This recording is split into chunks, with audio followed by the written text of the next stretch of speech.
এই লাল বাটনটাকে টিপে ধরে থাকো। ঠিক আছে। যেমনটা তুমি দেখতে পাচ্ছ, একটা লাইন তৈরি হচ্ছে এই ফ্লোরে। লাইনটা তৈরি হওয়া পর্যন্ত অপেক্ষা করো।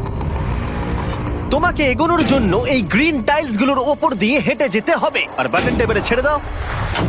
কিন্তু এটা তোমাকে করতে হবে সম্পূর্ণ মনে রেখে।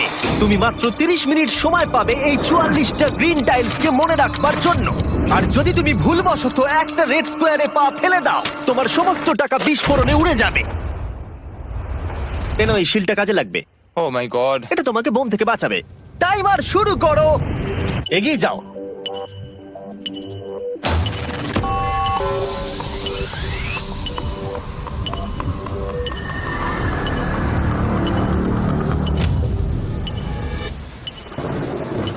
ও এগিয়ে যাচ্ছে। বৃষ্টির জন্য এটা আরো ড্রামাটিক লাগছে। ঠিক আছে, প্রথম স্টেপ।